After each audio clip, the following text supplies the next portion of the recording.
ठीक है, तो हमने डिफरेंट डिफरेंट कॉजेज़ पढ़े लैक्रीमेशन के कि लैक्रीमेशन क्यों होती है। तो अगर हम देखें इसको अच्छी तरह से क्लासीफाई करें तो एक होते हैं हमारे पास प्राइमरी हाइपर लैक्रीमेशन। वो प्राइमरी वाली क्यों हो रही है, क्योंकि ये तो एक तो प्राइमरी वाली रेयर कंडीशन होती है।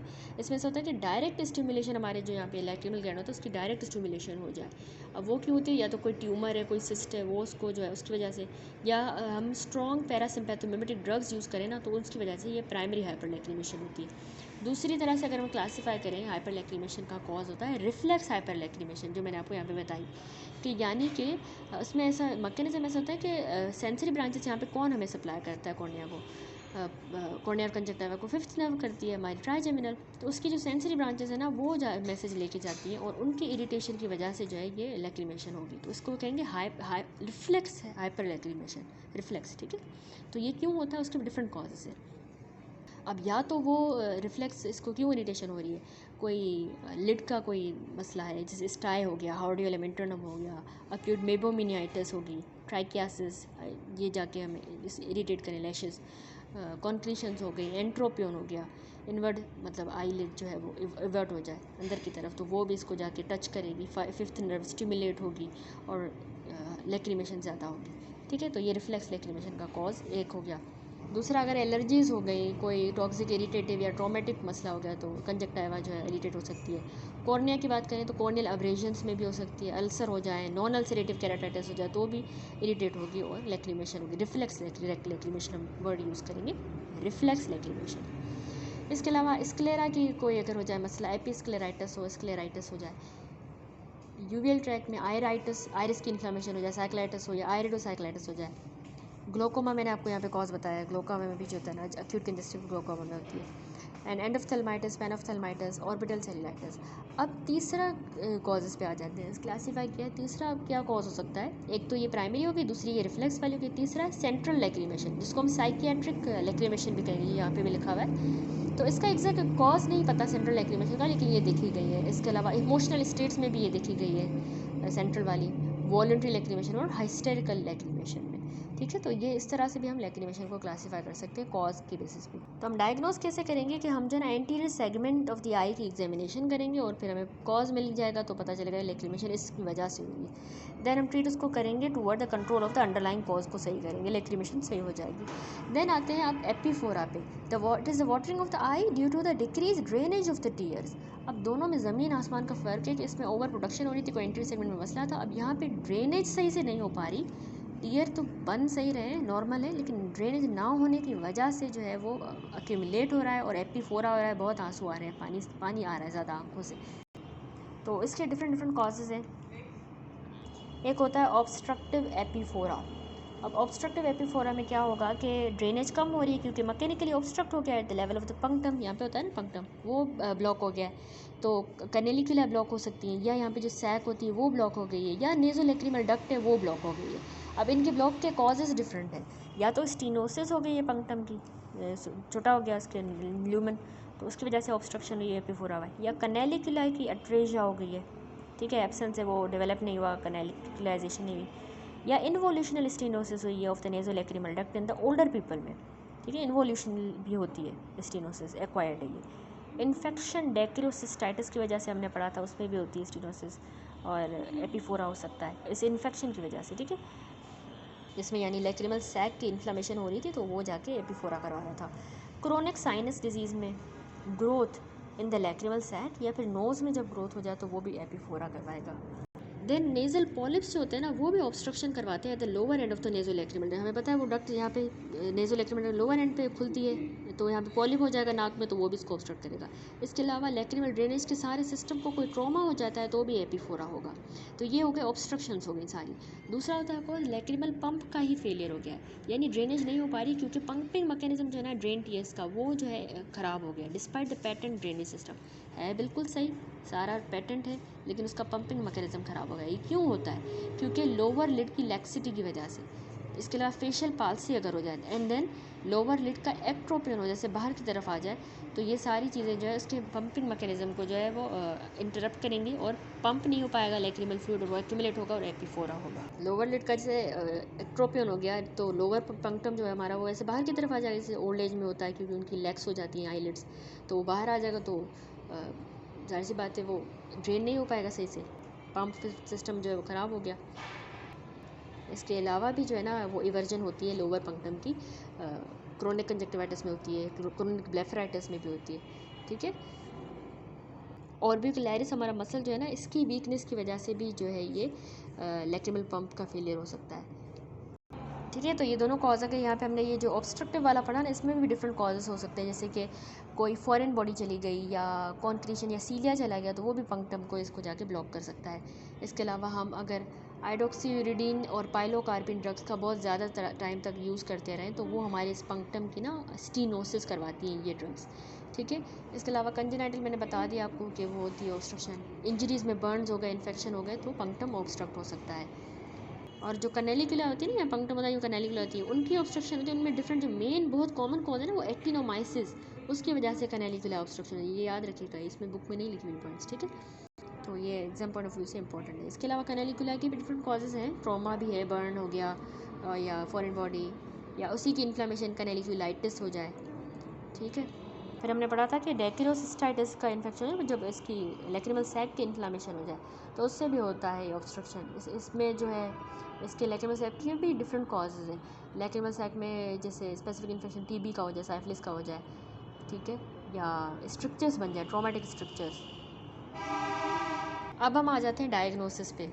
तो डायग्नोसिस एपिफोरा की हम करते हैं, इसके भी डिफरेंट तरीके हैं। क्लिनिकल एग्जामिनेशन है, दूसरी लैक्रिमल पेटेंसी टेस्ट करते हैं। तो अगर हम क्लिनिकली देखें तो हम जो है क्लिनिकल एग्जामिनेशन पे आईलिड की पोजीशन को देखते हैं, यानी कि हम आईलिड की पोजीशन क्यों देख रहे हैं कि या तो अपर आईलिड की भी देखें, लोअर की ट्राई एक्सिस से लैशेस जो है इनवर्ड ऐसे जा रही हैं एबनॉर्मली, तो वो इरिटेट कर रही है, जिसकी वजह से रिफ्लेक्स लैक्रिमेशन हो रही है, सॉरी एपिफोरा हो रहा है या लैक्रिमेशन हो रही है, ठीक है। दोनों को ही हम साथ ही दोनों की डायग्नोसिस करें, ठीक है।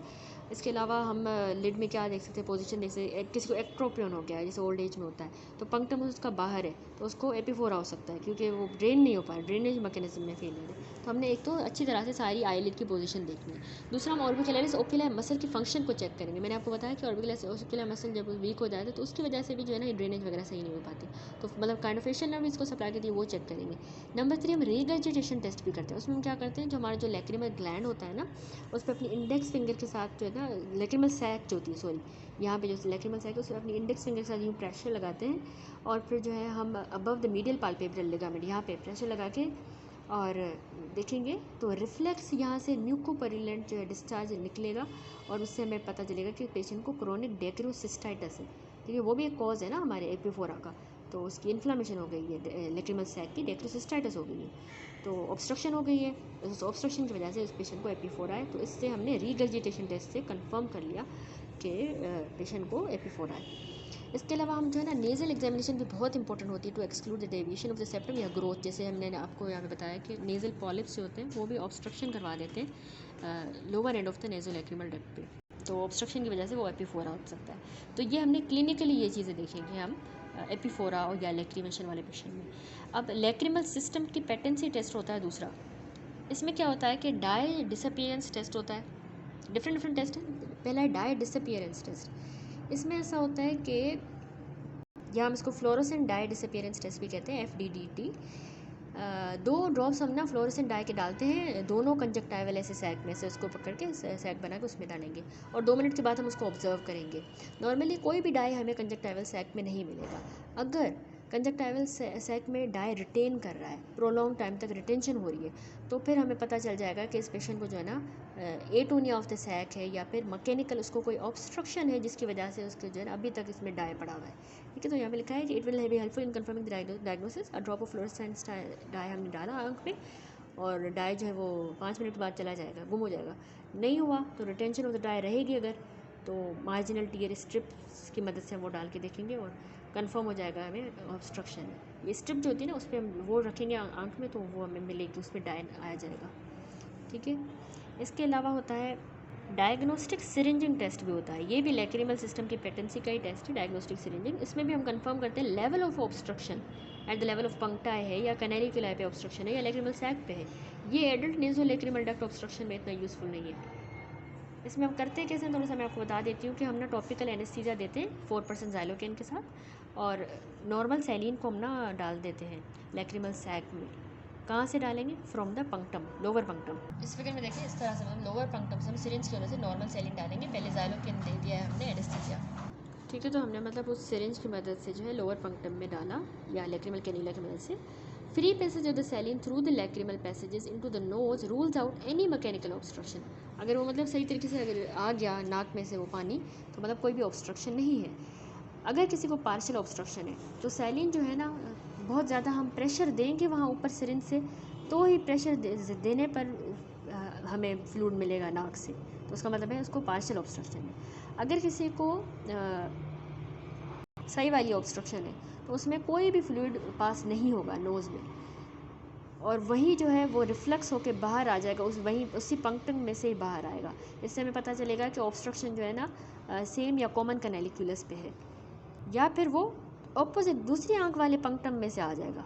तो इससे हमें पता चलेगा कि जो ऑब्स्ट्रक्शन है वो लोअर सैक पे है या फिर नेज़ोलैक्रिमल डक्ट में है, ठीक है, अगर वो ऑपोजिट आंख से आएगा। तो इस तरह से हम ये डायग्नोसिस करते हैं। ये डायग्नोस्टिक सिरिंजिंग टेस्ट है।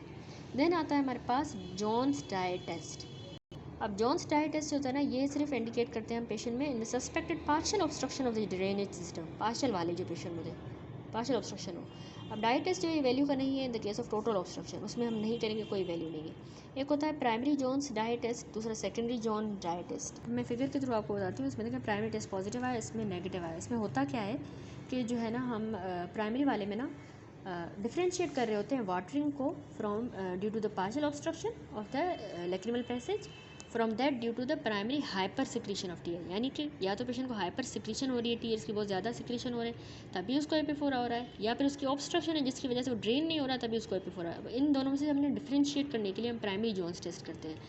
तो 2% हम जो है ना फ्लोरेसेंट डाई इंस्टिल करते हैं कंजक्टिवल सैक में, और फिर कॉटन बड जो है ना, जो कि 1% ज़ाइलोकेन में डिप हुई होती है, उस कॉटन बड को हम इन्फीरियर मीएटस पे यहाँ पे जो है रखते हैं, ठीक है, of the inferior meatus of the जहाँ पे नेज़ोलैक्रिमल डक्ट खुलती है, यहाँ पे ये हमने कॉटन बड रखी। अब 5 मिनट के बाद कॉटन बड को हम रिमूव करेंगे और उसको इंस्पेक्ट करेंगे। डाई से स्टेन हुई हुई ये कॉटन बड हमें इंडिकेट करेगी कि एडिक्वेट ड्रेनेज है, सही से हो रही है drainage through the lacrimal passage. और जो वाटरिंग का कॉज है ना, यानी एपिफोरा या लैक्रिमेशन का जो कॉज है वो प्राइमरी हाइपर सिक्रीशन है, ज़्यादा सिक्रीशन है तभी ऐसा हो रहा है, ठीक है। फर्दर इन्वेस्टिगेशन जो है वो एम करेंगे the finding the cause of primary hyper secretion, वो हम फाइंड करेंगे क्यों हो रही है हाइपर सिक्रीशन। और वाइल जो अनस्टेन्ड कॉटन बड है, अगर मिसाल नेगेटिव आता है टेस्ट इस तरह से, अगर अनस्टेन्ड है तो ये इंडिकेट करेगा कि पेशेंट को जो है ना पार्शियल ऑब्स्ट्रक्शन है या फेलियर है, जिसका लैक्रिमल पंप मैकेनिज्म का फेलियर है, ठीक है। तो इस तरह से डिफ्रेंशिएट करने के लिए इन कंडीशन में हम ये टेस्ट करते हैं। इसके अलावा अब या तो पार्शियल ऑब्स्ट्रक्शन है या फेलियर है लैक्रिमल के पंप सिस्टम का, तो अब इसमें भी हमने डिफ्रेंशिएट करना है कि या तो उसके पंपिंग का मसला या ऑब्स्ट्रक्शन का मसला है, तो उसको डिफ्रेंशिएट करने के लिए हम करते हैं जॉन्स डाई टेस्ट 2। अब ये क्या होता है, इसमें ऐसा होता है कि जॉन सेकेंडरी टेस्ट भी कहते हैं इसको। इसमें हमने ना प्राइमरी टेस्ट जब नेगेटिव आ गया ना, यानी ये वाली रीडिंग आ गई तो नेगेटिव आ गया, उसके बाद हम ये करेंगे कॉटन बड को हम अगेन रखेंगे इन्फीरियर मीएटस पे और लैक्रिमल सिरिंजिंग परफॉर्म करेंगे, ठीक हो गया। पॉजिटिव टेस्ट सजेस्ट करेगा कि डाई जो है वो प्रेजेंट था इन द सैक लेकिन रीच नहीं कर पाया नाक की तरफ due to the partial obstruction. Syringe डाली ना, अब आया आगे, तो पार्शियल ऑब्स्ट्रक्शन की वजह से डाई अभी तक है, यहाँ आया था लेकिन वापस आगे नहीं आ पाया, तो ये हमें मिल गई इसकी positive, Jones secondary test positive. Negative test हमें इंडिकेट करेगा कि लैक्रिमल पंप का फेलियर है, अभी हमने सिरिंजिंग कर रहे हैं तो फिर भी नहीं आ रहा, तो पार्शियल ऑब्स्ट्रक्शन नहीं होगी, ये पंपिंग मैकेनिज्म का मसला है, ठीक है, क्योंकि इसमें मतलब अनस्टेन्ड मिलेगा, स्टेन यहाँ पे है जो कि आगे पंप नहीं हो पा रहा, ठीक है, सिर्फ सैलिन मिलेगा हमें, अनस्टेन्ड मिलेगी हमें कॉटन बड, तो वो हमें पता चलेगा कि ये इसमें पंपिंग मैकेनिज्म का मसला है या फिर ये पार्शियल ऑब्स्ट्रक्शन। तो इस तरह से हम इनको भी डिफ्रेंशिएट करते हैं। होप सो आपको अच्छी तरह से समझ आ गया होगा। इसके अलावा आ जाते हैं नंबर 4 डायग्नोसिस पे आता है हमारे पास डैक्रियोसिस्टोग्राफी। इसमें क्या होता है कि ये बहुत ही वैल्यूबल होती है पेशेंट में जिनको मैकेनिकल ऑब्स्ट्रक्शन होती है। इसमें हम ना एग्जैक्ट साइट, नेचर और एक्सटेंट जो होता है ना ब्लॉक का, वो पता लगाते हैं।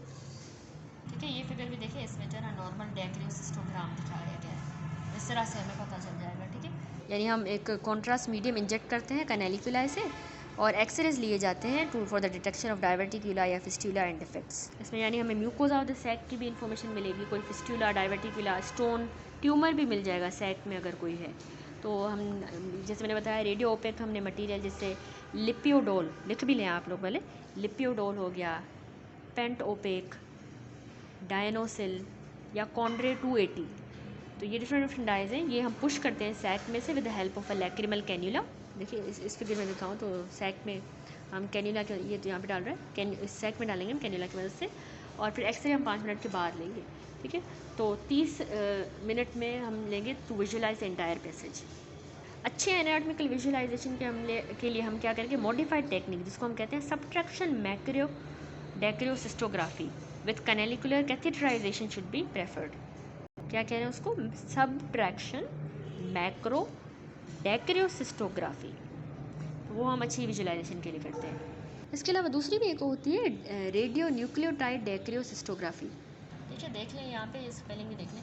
तो इसमें हम क्या कहते हैं, इसको हम लैक्रिमल सिंटिलोग्राफी भी कहते हैं। ये नॉन इन्वेजिव टेक्निक होती है। उसमें भी हम फंक्शनल एफिशिएंसी देख रहे होते हैं लैक्रिमल ड्रेनेज सिस्टम की। रेडियो एक्टिव ट्रेसर जो होता है जैसे सल्फर कोलोइड या टेक्नीटियम जो है वो हम डालेंगे कंजक्टाइवल सैक में, और फिर वो पास होगी लैक्रिमल ड्रेनेज सिस्टम में से, और फिर विजुलाइज करेंगे हम उसको एंगर गामा कैमरा से। फिगर देखिए, इसमें दिखाया गया लैक्रिमल सिंटिलोग्राफी। इसमें नॉर्मल ये लैक्रिमल एक्सक्रीटरी सिस्टम दिखाया गया राइट साइड पे ये, और बी फिगर में देखिए यहाँ पे ऑब्स्ट्रक्शन मिली है at the junction of the lacrimal sac and the nasolacrimal duct on the left side. यहाँ पे ऑब्स्ट्रक्शन यहाँ पे नॉर्मल है। ठीक है, तो ये हम देखेंगे। मैंने आपको बताया इसको हम दूसरा नाम लैक्रिमो सिंटिलोग्राफी भी कहते हैं।